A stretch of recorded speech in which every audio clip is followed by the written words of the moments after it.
안녕하세요. 저는 아들 둘의 엄마이자 내년이면 43살이 되는 도수치료사입니다. 달력을 보다가 소스라치게 놀랐어요. 2022년이 된 게 엊그제 같은데 벌써 2023년이 된다니 가는 세월 가는 속도가 야속하게만 느껴집니다. 제가 어릴 때는 2023년이 되면 자동차가 하늘에 날아다닐 줄 알았는데 그렇게 되려면 아직 더 많은 시간이 흘러야 되겠죠. 제가 죽기 전에는 볼 수 있을지 모르겠네요. 제가 이런 생각을 하게 된 데에는 이유가 있습니다. 얼마 전에 저희 친정엄마 기일이라서 납골당에 갔었거든요. 그리고 제가 어릴 때 하늘을 보며 엄마와 했던 대화가 생각났어요. 제가 초등학생 때로 기억합니다. 와, 엄마 저기 달 봐. 엄청 컸지? 그러네. 오늘 보름달이 떴구나. 화나다. 우리 다은이가 어른 되면 저기 달 보러 여행 갈 수 있을까? 엄마의 물음에 어린 저는 신이 났습니다. 달나라 여행? 당연히 갈 수 있지. 내가 어른 되면 나르는 자동차 타고 둘이서 달나라 여행 가자. 그래, 좋다. 엄마랑 다은이랑 둘이 손 꼭 붙잡고 달나라 여행 가자. 신난다. 신나. 정말 흥분하고 신이 났던 그때의 감정이 떠올랐습니다. 그때 밤하늘에 휘영청 밝혔던 보름달과 반짝이던 별들이 아직도 생생하고 잊혀지지 않습니다. 제가 나중에 엄마 곁에 갈 때까지 그 기억은 평생토록 제 가슴 한켠에 간직하고 있을 거예요. 그러나 한편으로는 순수했던 저희에게 어쩌다 그렇게 끔찍한 일이 생겼던 건지, 왜 그토록 선하기만 했던 저희 엄마가 다른 사람 손에 죽어가야 했는지 아직도 억울한 마음을 지울 수는 없습니다. 얼마 전 납골당에서 좋았던 기억과 끔찍한 기억이 섞여서 하염없이 눈물이 흘렀어요. 오늘은 저와 돌아가신 엄마가 당했던 고통과 그로 인해 벌어진 마법 같은 일을 많은 분들에게 소개하고 싶어서 글을 써내려가려고 합니다. 그럼 시작해 볼게요. 저는 어릴 때부터 지긋지긋하게 가난했지만 엄마와 서로에게 의지하며 버티고 살았습니다. 저희 엄마는 19살에 저를 낳으셨어요. 아버지는 엄마보다 10살이나 많은 사람이었는데 엄마를 임신시킨 이후에 도망을 갔다고 했습니다. 지금까지 아버지는 한 번도 본 적이 없고 궁금하지 않았습니다. 아무튼 그렇게 어린 나이에 저를 임신하고 나서 외할머니와 할아버지는 동네 창피하니 애를 어디다 맡기던가 버리던가 라고 성하셨다고 했어요. 하지만 저희 엄마는 저를 포기하지 않으셨습니다. 집안과 연도 끊은 채 호롤단신 혼자서 그 어린 나이에 식모살이를 하며 돈을 벌고 저를 키우셨던 거예요. 그 이야기는 제가 고등학생이 되고 나서야 저에게 털어놓으셨습니다. 그 이야기들을 들으며 얼마나 속이 상했는지 몰라요. 왜 그렇게 고생했어? 엄마, 그냥 나 버리지.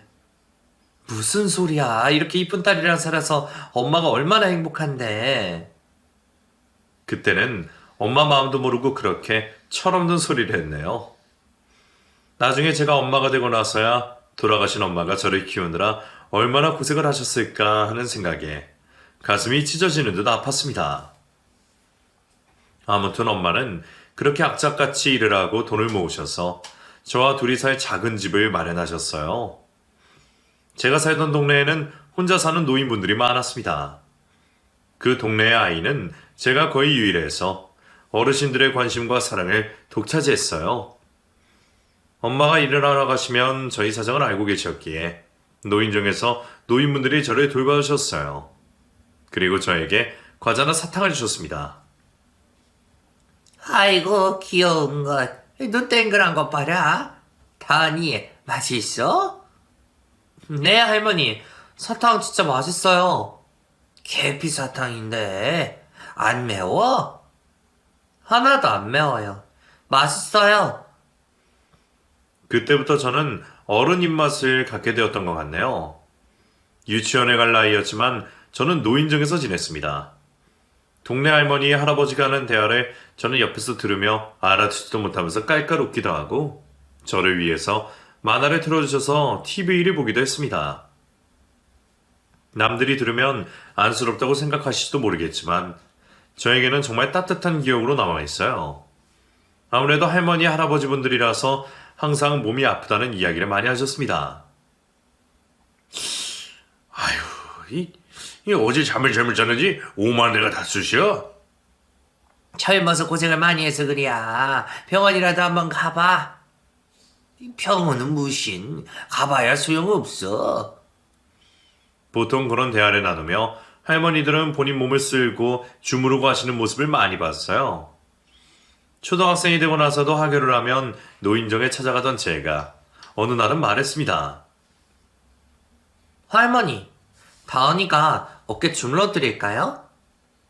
그러면 그저 손녀처럼 저를 귀여워하시던 할머니들이 방긋 웃으며 그럴래 하고 물으셨고 저는 최선을 다해서 어깨며 다리며 주물러 드렸습니다. 우리 다은이 고사리 같은 손에서 아기 힘이 대단하네. 아이고 시원하다. 아 그만해 힘들어. 그런 말씀을 들으면 오히려 더 힘이 나고 행복해져서 더 열심히 주물러 드렸어요. 그래서 어린 저는 나중에 커서 안마사가 되겠다고 엄마에게 말했습니다. 엄마, 내가 안마해줄까?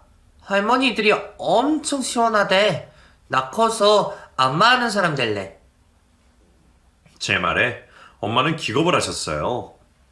안마하는 사람? 힘들게 무슨 그런 일을 하려고 그래. 우리 딸은 엄마처럼 힘들게 살지 말고 사무실에서 일해. 왜? 내가 보람되는 일을 해야지. 어머? 우리 딸 다 컸네. 그때의 경험 때문인지 저는 고등학교를 졸업한 후에 대학의 물리치료학과로 진학을 하게 되었습니다. 저희 엄마는 제가 중학교 때부터 대형갈비집에서 주방일을 하셨어요. 아침 10시부터 저녁 10시까지 내리 일을 하셨습니다. 돌아오면 녹초가 되셔서 제가 자주 주물러 드렸거든요. 한 번은 허리 디스크 때문에 움직이지 못하셨던 적도 있어요. 그때 어설프나마 제가 허리에 좋다는 찜질과 안마를 해드렸고 상태가 많이 좋아지셨습니다. 그런 경험들이 쌓이다 보니 자연스럽게 물리치료사, 도시치료사에 관심을 갖게 된 것이에요. 그리고 제가 합격한 대학교가 얼마가 살던 집과 거리가 있어서 저는 아르바이트를 해서 보증금 300에 월세 20짜리 원룸에서 혼자 자취를 하게 되었습니다. 그리고 그때부터 엄마의 신변에 나쁜 조짐이 생기기 시작했어요. 저는 매일 엄마와 통화를 했거든요. 한 번은 엄마 퇴근 시간에 맞춰서 제가 전화를 했는데 엄마가 누군가에 쫓기는 듯이 헉헉대며 전화를 받으셨습니다. 다은아, 저는 엄마 목소리를 듣고 깜짝 놀랐습니다. 엄마 목소리가 왜 그래? 뛰었어? 무슨 일이야? 아니, 아니야. 누가 날 쫓아오는 기분이 들어서. 뭐라고? 대체 누가? 괜찮아? 이제 괜찮아. 집 앞이야. 아휴, 오랜만에 달리기를 했더니 숨이 차네. 엄마, 자세히 좀 말해봐. 누가 엄마를 따라왔다는 거야? 아니, 한 달 전부터 단골 손님이 갈비집에 오는데 그 손님이 아니다, 아니야. 뭔데? 안 되겠다. 경찰에 신고하자. 제가 심장이 덜컥 내려앉을 정도로 걱정이 돼서 그렇게 말하자 엄마는 저를 안심시키기 위해 다른 말씀 없이 별일 아니라고만 하셨습니다. 아니야, 그냥 기분이 쎄해서 그랬어. 걱정 마. 별일 아니야, 우리 딸. 말은 그렇게 했지만 저는 내내 걱정이 됐어요. 그리고 그날 이후로 저는 엄마 퇴근 시간에 맞춰서 전화를 걸고 엄마가 집 안으로 들어갈 때까지 통화를 했습니다. 너도 혼자 자취하면서 뭘 그리 엄마 걱정을 해. 엄마 괜찮대도. 괜찮기는? 엄마 그러지 말고 나 사는 자취집으로 와서 같이 살자. 여기서 일 새로 구하면 되잖아. 아니면 내가 아르바이트해서 생활비 벌게. 엄마 이 갈비집에서 일한 세월이 얼만데. 월급도 많이 오르고 다른 데 가면 또 처음부터 시작해야 하잖아. 아셔라. 엄마 진짜 괜찮아. 걱정하지 마, 우리 딸. 엄마가 오랜 시간 일하시던 갈비가게에 애정이 많으셨습니다. 그래서인지 쉽게 그만두고 싶지 않다고 하셨어요. 저는 걱정이 됐지만 엄마 결정을 따를 수밖에 없었어요. 그래도 다행스럽게도 그날 이후로는 걱정한 것만큼 특별한 일은 없는 것 같아서 저는 차차 안심을 했습니다. 그리고 당시에 대학교에서 실습을 나가느라 엄마와 통화를 못하는 날들이 늘어갔어요. 실습하랴 시험 공부하랴 정말 정신없이 바빴거든요. 아무리 바빠도 엄마를 자주 만나고 엄마 신변에 대해서 같이 걱정을 해줘야 했는데 그러지 못했던 게 두고두고 천추의 안이 됩니다. 제가 방심한 사이에 나쁜 일이 터지고야 말았으니까요. 문제의 그날은 마지막 실습 날이었고 저는 그날 실습이 끝나자마자 엄마를 만나러 갈 생각이었어요. 그날 실습을 가기 전에 엄마한테 전화를 받지 않아서 걱정이 됐지만 끝나면 바로 갈 생각이라서 별 걱정은 없었어요. 학교에서 3시간 버스를 타고 엄마 집으로 가려고 마음먹고 실습에 집중하고 있었는데 엄마한테서 전화가 오더라고요. 문자도 남겨놨고 제가 실습하는 중인 걸 알고 있어서 그 시간에 전화할 리가 없는데 무슨 일인가 싶어서 저는 급하게 전화를 받았습니다. 여보세요? 엄마. 네, 혹시 김혜숙 씨 따님 되십니까? 어쩐지 소름 끼치는 목소리의 남자가 저에게 물었습니다. 네? 그런데요? 누구세요? 아, 김혜숙 씨가 저랑 여행을 하러 가기로 했거든요. 뜬금없는 소리에 저는 몹시 당황했습니다. 네? 그게 무슨 말이에요? 저희 엄마 어디 있는데요? 전화 좀 바꿔주세요. 제가 실습 끝나고 가기로 했는데 갑자기 여행을 떠난다니. 평소에 이런 반구 듣도 보도 못한 낯선 아저씨와 함께 여행을 가기로 했다는 말을 저는 믿을 수도 이해할 수도 없었습니다. 그런데 그 사람은 엄마를 바꿔주지 않고 그냥 그렇게 알고 당분간 엄마 찾지 마라. 그렇게 말하고 바로 전화를 끊어버렸어요. 다시 전화를 걸었지만 받지 않았어요. 저는 다시 실습을 하러 돌아가야 했고 실습 기간 동안 저는 몸이 달아서 안절부절 못했습니다. 사람이 촉이라는 게 있잖아요. 기분이 너무 좋지 않았어요. 엄마에게 무슨 일이 벌어진 것만 같았습니다. 저는 실습이 끝나자마자 엄마에게 전화를 걸었어요. 그런데 전화기가 꺼져 있었어요. 그때부터 눈앞이 아득해지더라고요. 저는 다시 엄마가 일하시던 갈비집에도 전화를 했는데 며칠 전부터 가게를 무단으로 출근하지 않는다며 이상한 말을 했어요. 이상하네. 너희 엄마 쫓아다니던 단골이 있거든? 근데 네 엄마 출근 안 한 날부터 그 인간 너 안 보인다. 그 말에 저는 불안해서 미쳐버릴 것 같았습니다. 그리고 있는 돈 없는 돈을 털어서 바로 택시를 타고 엄마 집으로 달려갔어요. 엄마 집 앞에 도착해서 숨을 고르고 현관문을 열었어요. 집은 그대로였는데 뭔가 휑하니 서늘한 기운이 느껴졌습니다. 저는 그대로 인근 경찰서로 달려갔어요. 그리고 실종 신고를 했습니다. 저희 엄마가 연락이 안 돼요. 저희 엄마 좀 찾아주세요. 몇몇 경찰들은 어른인데 남자친구랑 여행 간 거 아니겠냐고 가볍게 말을 했어요. 다 큰 어른이 발음스러운 모양인데? 아니라고요. 저희 엄마가 저한테 연락도 없이 이럴 사람이 아니에요. 제발 저희 엄마 좀 찾아주세요. 엄마 휴대폰으로 저한테 연락한 남자가 엄마한테 무슨 짓을 할 것 같아요. 그 전에 찾아야 돼요. 제발요. 제발 형사님들 저희 엄마 찾아주세요. 저는 그렇게 경찰서에서 혼자 소리를 지르다가 분에 몰이겨 꺼이꺼이 눈물을 흘렸습니다. 그러다가 배우 백일섭 선생님을 닮은 우람하고 듬직해 보이는 한 형사님이 저에게로 다가왔어요. 그리고 진지하게 제 말에 귀를 기울여 주셨습니다. 실종자분 이름이 뭐라고요? 김혜숙이에요.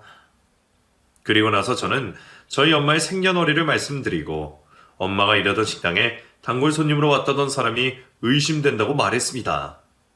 경찰 아저씨는 미간에 찌푸리고 저에게 물었어요. 이 심상치 않은데 그 사람을 직접 본 적이 있습니까? 아니요. 그런데 2달 전에 저희 엄마가 누구한테 쫓기는 것 같다고 얘기한 적이 있거든요. 갈비집 사장님도 엄마 쫓아다니던 단골이 있대고. 아무래도 느낌이 안 좋아요. 형사님, 저희 엄마 좀 찾아주세요. 부탁드릴게요. 당연히 내가 할 일이니 최선을 다해볼 테니까 걱정 말고 기다려봐요, 학생. 감사합니다. 정말 감사합니다. 형사님의 말씀에 저는 조금이나마 안심할 수 있었습니다. 저는 3일간 학교도 나가지 못하고 텅 빈 집에서 엄마 소식을 기다리다가 결국 졸업시험을 치르러 대학으로 돌아가야 했어요. 엄마와 계속 연락이 닿지 않았고 하루하루 피가 바짝바짝 마르는 기분이었습니다. 저는 틈틈이 형사님과 연락을 하면서 엄마의 행적을 쫓았습니다. 그런데 엄마가 사라지고 3주가 지났을 즈음에 엄마의 체크카드가 쓴 흔적이 발견되었어요.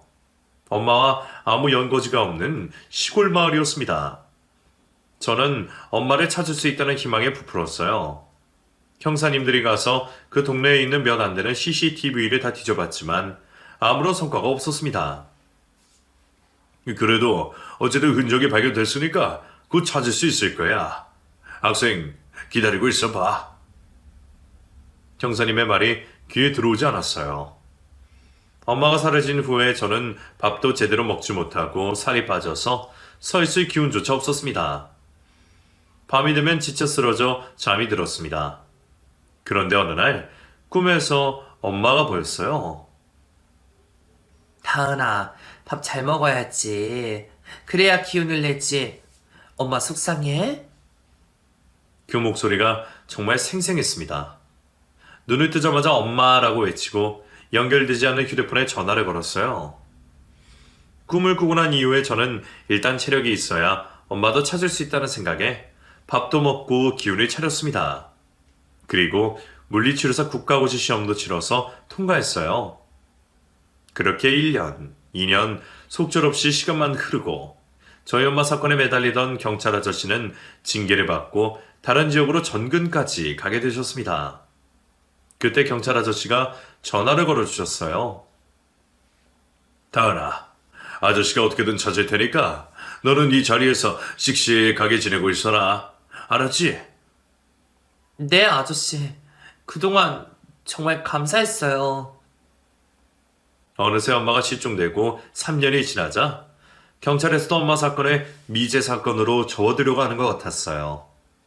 용의자가 나타나기는 했지만 그 사람은 조선족으로 중국으로 가버린 후였습니다. 수재 파악도 어려웠어요. 모두가 포기해도 저는 포기할 수 없었습니다. 저는 마음속으로 분명히 우리 엄마는 어딘가에 살아있다고 믿었어요.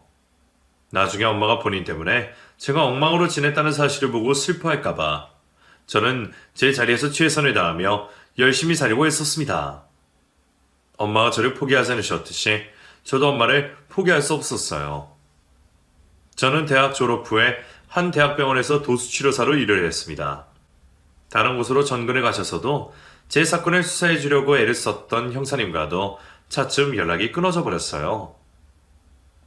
엄마가 사라지고 5년의 세월이 흘렀고 제발 살아만 있어달라는 제 마음은 눈치채지 못하는 사이에 조금씩 무너져 내렸습니다. 어느새 저는 저희 엄마의 시신이라도 찾을 수 있으면 좋겠다는 생각까지 하게 됐어요. 그런 생각이 들 때면 스스로 뺨을 내리치며 정신 차리라고 저를 다그쳤습니다. 야, 이단. 엄마는 살아있어. 분명히 살아있어. 돌아올 거야. 엄마는 꼭. 그러다가 혼자서 밤새도록 펑펑 우는 날이 한두 번이 아니었습니다.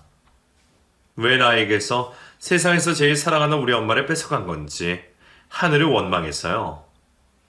그러게 또 속절없이 시간이 흘렀고 어느 날 경찰로부터 엄마의 시신을 발견했다는 소식을 듣게 되었습니다. 처음 엄마가 실종됐을 당시에 카드를 쓴 흔적이 있던 그 시골 마을 야산이었어요. 개발을 위해 토지를 다지다가 땅 밑에서 저희 엄마의 소지품과 시신이 함께 묻힌 걸 발견한 겁니다. C씨는 이미 백골 상태라고 했어요. 그 말을 듣고 처음에는 엄마일 리가 없다며 부정했습니다. 절대로 우리 엄마가 아닐 거라고요. 하지만 병원에 가서 엄마의 소지품과 시신에서 남은 엄마의 치아를 보고 나서 그대로 주저앉아서 저는 기절해버렸어요. 눈을 뜨니 제 사건을 처음부터 적극적으로 수사해 주셨던 형사님이 저를 보고 계셨습니다. 정신이 들어? 아저씨, 기억나? 네. 그리고 저는 모든 게 꿈이 아니라 현실이라는 사실에 또다시 쓰러지기 직전까지 대성통곡을 했어요.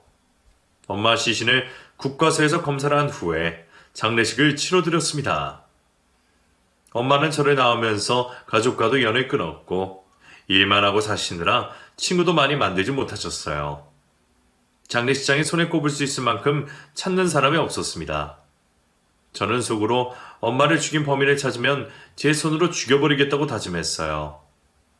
장례를 치르고 난 후부터는 죄책감에 시달렸습니다. 내가 좀 더 엄마 곁에 있었더라면, 엄마를 자주 찾아갔더라면 하는 후회만 가득했어요. 그리고 경찰 아저씨는 장례식장에서 저에게 말씀해 주셨습니다. 내가 어떻게든 다은이 엄마 죽인 범인 잡아쳐 넣을 거야. 그놈 꼭 내 손으로 잡는다. 감사해요, 아저씨. 나도 한이 돼서 그래. 그럼 나는 일하러 가야겠다. 장례식 잘 치르고. 하고 아저씨가 자리에서 일어서다가 갑자기 꽥 비명을 지르며 쓰러지셨습니다.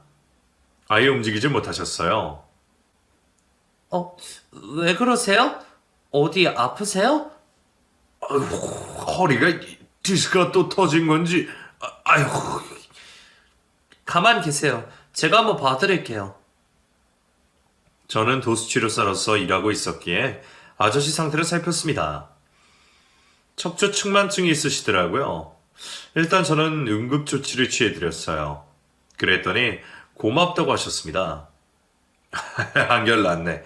고맙다. 병원 꼭 가보세요. 여기까지 와주셔서 정말 감사해요. 뭘? 내가 정근에 가는 바람에 더 적극적으로 수사했어야 했는데. 미안하다. 그럼 가볼게. 그렇게 아저씨는 절뚝대며 걸어나가셨고 그 이후로 연락이 닿지 않았습니다. 엄마의 시신이 발견되고 나서부터 제 마음속은 분노로 가득했어요. 공소시효가 지나기 전에 꼭 엄마를 죽인 범인을 찾고 싶었어요. 저는 시간이 날 때마다 경찰서에 찾아갔습니다. 경찰에서 저는 초대받지 못한 손님이나 다름이 없었어요. 제가 가면 노골적으로 한숨을 내쉬는 경찰도 많았습니다. 사정이 딱한 건 아는데 우리도 알 만큼은 했어. 그 사건 말고도 범죄가 얼마나 많이 일어나는 줄 아니? 아직 우리 사이 미제 전남부서가 안 생겨서 조만간 생길 거니까 좀 기다려봐라. 이렇게 자꾸 찾아오면 너도 힘들겠지만 우리도 힘들어.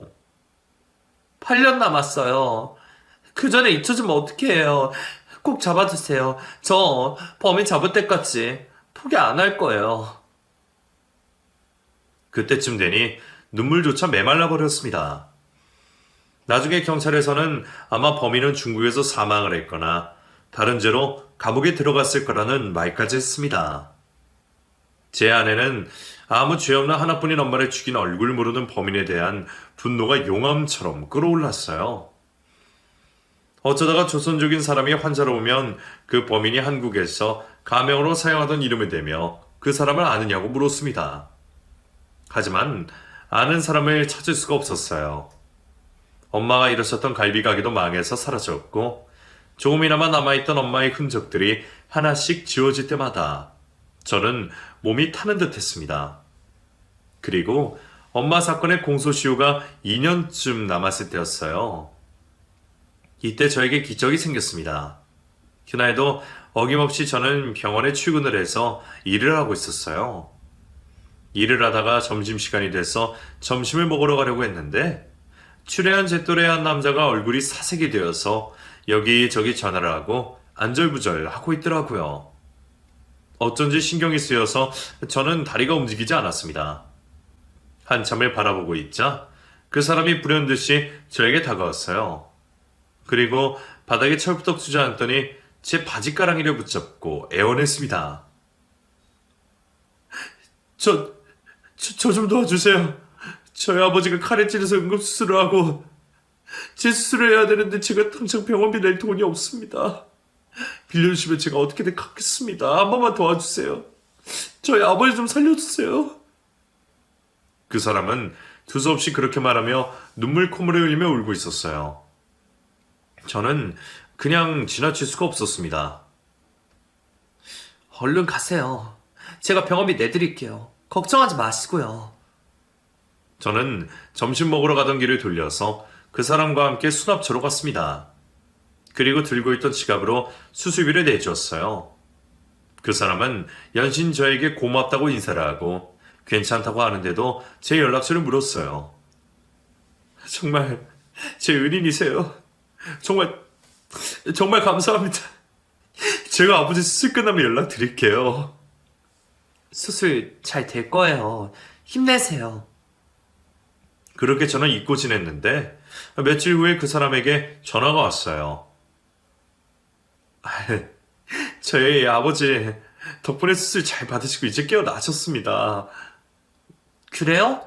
잘 됐네요. 혹시 지금 병원이신가요? 실례지만 저희 아버지 병실로 와주실 수 있어요? 저희 아버지께서 꼭 감사 인사를 드리고 싶다고 하셔서요. 네? 지금 막 퇴근하려고 해서 알겠어요. 갈게요. 저는 그 사람이 말해준 병실로 갔습니다. 머리가 새하얀 노인이 병실 침대 위에 누워 있었어요. 막 깨어나서 정신이 없을 텐데 휴대폰으로 이리저리 전화를 걸고 있었습니다. 그 자식, 지금 소요제 파악됐다고? 쌍놈의 자식, 나 지르고 도망가더니 금방 잡히겠구만. 얼른 잠복 들어가. 희한하게 그 목소리를 어디선가 들어본 적이 있었습니다. 누구였지? 하고 기억을 되살리려고 하고 있던 차에 저를 발견한 노인의 아들이 저를 불렀어요. 언제 오셨어요? 아버지, 저분이에요. 저를 도와주신 분. 그러자 침대에 누워있던 노인이 머리를 들어서 저를 봤습니다. 노인을 보고 나서 저는 제 눈을 의심했어요. 얼굴에 주름이 많이 패이기는 했지만 제 어머니 사건을 담당해 주셨던 그 형사분이 분명했어요. 저는 얼굴을 확인하자마자 외쳤습니다. 아저씨, 다은이 아니냐? 내 수습이 내준 게 너였어? 아이고 다은아, 안 그래도 내가... 상처가 욱신거리는지 아저씨는 말을 잊지 못하셨습니다. 저는 아저씨에게 다가가서 손을 꼭 잡아드렸어요. 아저씨 아들은 저 아저씨를 번갈아 보며 어리둥절했습니다. 그리고 잠시 후에 숨을 고르고 아저씨께서 말씀하셨어요. 다은아, 네 엄마가 나를 여기로 불렀나 보다. 네? 그게 무슨... 잡았어. 그놈. 다은이 네 엄마 죽인 그놈. 뭐라고요? 아저씨는 정년 퇴임이 반년 남으셨고 그 사이에 어떻게든 저희 엄마를 죽인 범인을 잡으려고 백방으로 노력하셨다고 했습니다. 그러다가 그 범인이 한국에 들어온 사실을 알게 되셨다고 했어요. 보자마자 잡으려고 했는데 그놈이 칼을 들고 있지 뭐냐. 그렇게 범인에게 칼을 맞으시고 병원에 옮겨주신 거예요. 저는 얼떨떨해서 머릿속이 하얘졌습니다. 그놈 어디 숨었는지 소재 파악됐고 형사들이 잠복 근무 중이야. 금방 잡을 거야. 아저씨의 말을 듣고 결국은 범인을 잡았구나 싶어서 저는 그제서야 주체 없이 눈물이 쏟아졌습니다. 아저씨 아들이 우는 저를 보고 당황했어요. 아저씨가 제 어머니 사건에 대해서 아들에게 많이 이야기를 했는지 그 사람은 울고 있는 저를 위로해 주었습니다. 그 사건이 다은씨 어머니 사건이었군요. 정말 어떻게 이렇게 만났는지. 안 그래도 아버지가 다은씨 연락처를 잃어버렸다고 찾아야 한다고 하셨는데 범인 곧 잡을 거예요. 그동안 고생 많으셨어요. 두 번째 본 사람이었지만 제가 품고 있던 안을 속속들이 알고 차분하게 위로를 해주니까 저는 너무 고마웠어요. 아저씨는 쓰러지면서 어깨뼈도 골절이 되어서 주기적으로 물리치료를 받으셔야 했습니다. 저는 매일 아저씨 병실에 찾아갔어요. 아저씨 아들과도 많은 대화를 나눴습니다. 제가 사법고시 3차 면접 시험까지 마치고 수중에 돈이 없었거든요. 그때 다은 씨 아니었으면 저희 아버지 수술도 못 받고 깨어나지 못하셨을 거예요. 정말 고마워요. 여기 빌렸던 돈이에요. 천천히 드셔도 되는데, 아니, 안 드셔도 되고요. 제가 아저씨한테 진 빚이 얼만데요. 아저씨 말 따라 정말 돌아가신 저희 엄마가 아저씨 살리라고 저랑 만나게 한 것 같아요. 제 말에 그 사람도 그런 것 같다며 슬며시 미소를 지었습니다. 그리고 아저씨가 깨어난 지 2주가 지났을 때 범인을 잡았다는 소식이 들려왔어요. 다은아, 그놈 잡았단다. 나 지금 경찰서 가려고 하는데 어떻게 너도 같이 갈래? 아저씨, 같이 가요. 몸도 성치 않았던 아저씨는 본인이 직접 가봐야겠다며 저와 함께 경찰서로 가셨어요. 아저씨 아들도 저희와 동행했습니다. 엄마를 죽인 범인이 수갑을 차고 조사를 받고 있었습니다. 저는 그놈을 보자마자 빽 소리를 질렀어요. 야! 그리고 범인이 저를 휙 돌아보는데 눈에서 살기가 느껴졌습니다. 저는 그놈의 목을 졸라 죽여버리고 싶은 충동이 들었어요. 그래서 달려들려고 하자 옆에 있던 아저씨가 저를 뜯어 말리셨습니다. 다은아, 진정해. 법이 심판해 줄 거야. 저런 자식한테 손대지 마라. 네 손만 더러워진다. 제가 누군지 파악한 범인이 입꼬리를 올리며 피식 웃었습니다. 소름이 끼쳤어요. 저는 그런 범인을 향해 소리쳤습니다. 왜 죽였어? 천사 같은 우리 엄마가 무슨 죄가 있다고? 왜 죽였어? 제 물음에 살인마가 대답했습니다. 내가? 나 안 죽였어. 그렇게 사귀자고 할 때 만났으면... 그 말투랑 목소리가 너무 태연했어요. 범인의 말이 떨어지기가 무섭게 아저씨가 범인을 향해 주먹을 휘둘렀습니다. 배 쪽에 주먹을 내리꽂으시고 푹 쓰러진 범인 등을 축구공 차듯이 세게 차셨습니다. 그러자 주변 경찰들이 말더라고요. 아, 형님, 이러시면 안 되죠. 왜 안 돼? 이 살인자 새끼가 나도 죽이려고 칼빵 넣은 놈인데. 복수다, 이 자식아. 그리고 아저씨는 한 번 더 발바닥으로 범인 어깨 쪽을 찍어내렸습니다. 외소한 체격의 범인은 죽겠다고 살려달라고 나뒹굴었어요. 아, 살려주세요. 뭐합니까? 저 죽어요. 아유, 그만하세요. 아저씨를 말리느라 모두가 정신이 없던 틈을 타서 저는 범인에게 다가가 침을 뱉었어요. 그리고 말했습니다. 파렴치한 살인자 새끼야. 지옥불에 떨어져라. 당연히 그렇게 해도 속이 후련하지 않았어요. 온몸이 부들부들 떨렸습니다. 그런 제 옆에서 제 어깨를 감싸준 게 아저씨의 아들이자 지금의 제 남편이에요. 아무튼 그 이후로 조사가 진행되었고 끝까지 발뺌하던 범인은 증거물과 증인이 나타나자 결국 자백을 했습니다. 그놈은 저희 엄마가 일하던 갈비집에서 엄마를 처음 보고 갈비집 단골이 되었다가 미행을 시작했다고 했어요. 미행을 하다가 엄마가 혼자 산다는 사실을 알고 만나달라고 협박을 했다고 했습니다. 집까지 쫓아오기도 했고 가게에서 난동을 부린 적도 있다고 했어요. 하지만 저희 엄마가 경찰에 신고하겠다고 으름장을 놓자 그 범인은 저희 엄마를 납치하고 살해까지 한 것입니다. 그러고 나서 중국으로 숨어버린 거예요.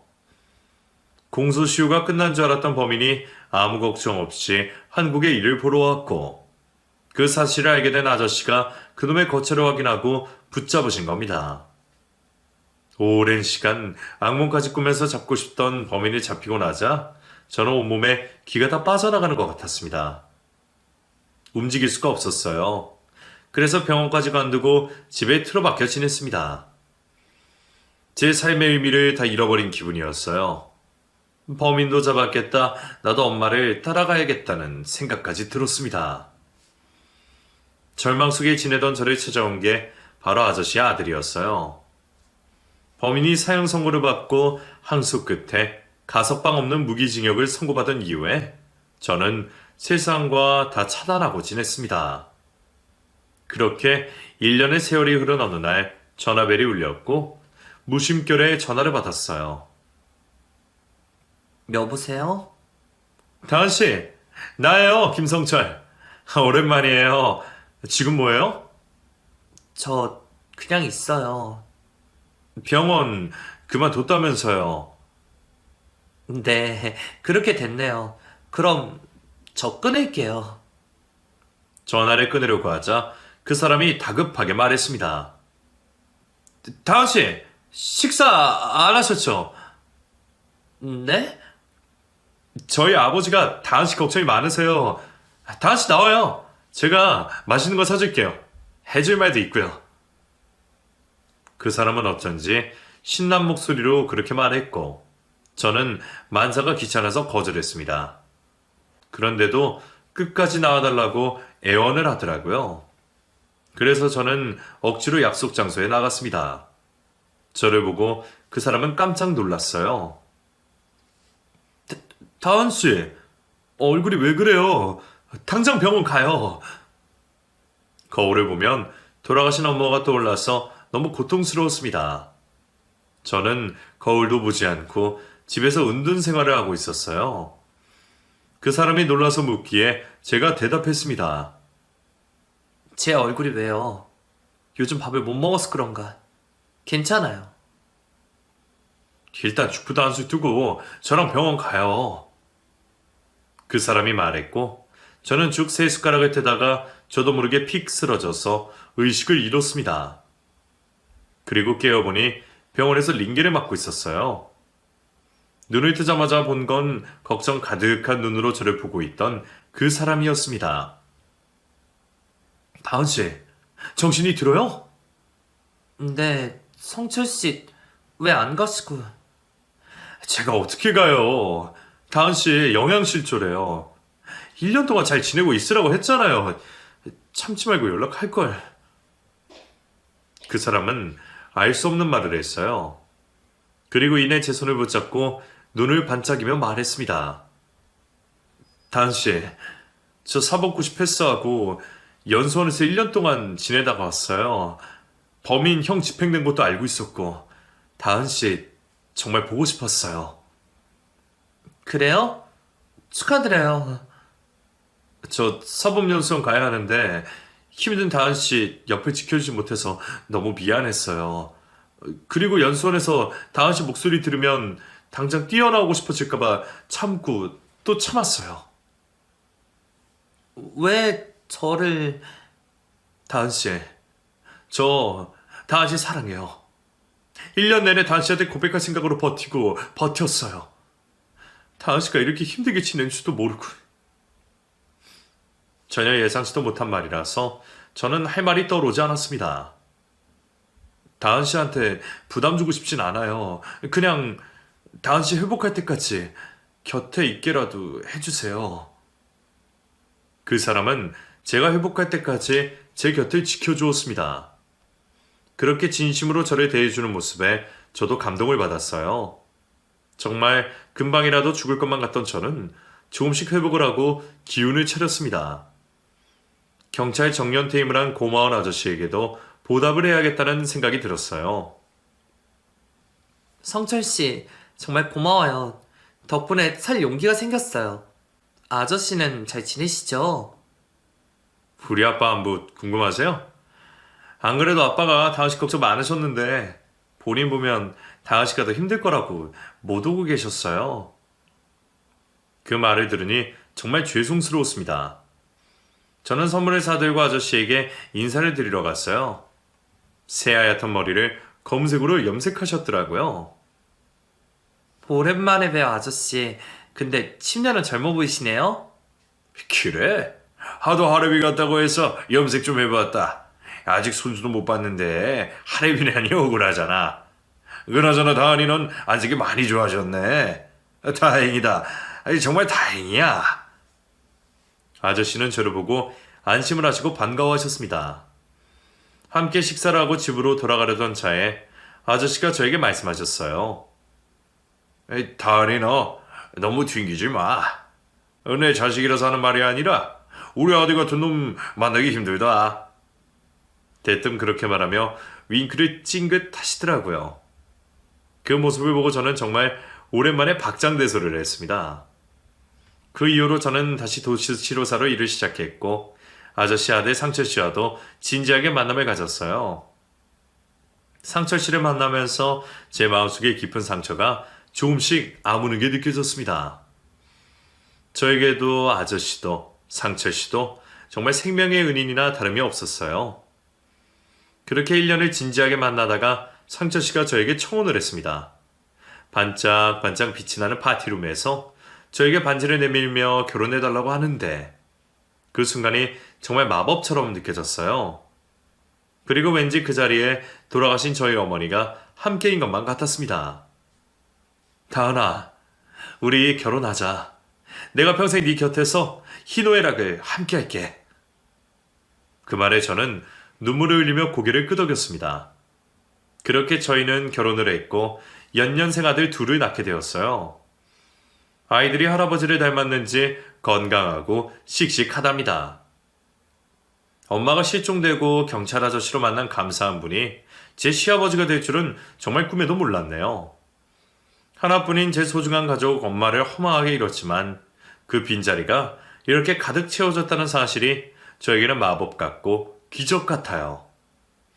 나중에 엄마를 만나면 나 잘 살다가 왔다고 자랑할 수 있을 것 같아요. 엄마도 그곳에서 저를 보며 흐뭇하고 웃고 계실 거라고 생각합니다. 요즘도 스토킹 범죄가 강력 범죄로 진행되는 일이 많다는 걸 뉴스를 통해 보고 있습니다. 범죄자들이 꼭 마땅한 처벌을 받았으면 좋겠어요. 오늘 제 이야기를 듣고 희망을 얻는 분이 단 한 분이라도 계셨으면 하는 게 제 작은 바람입니다. 여러분, 제 이야기는 여기까지입니다.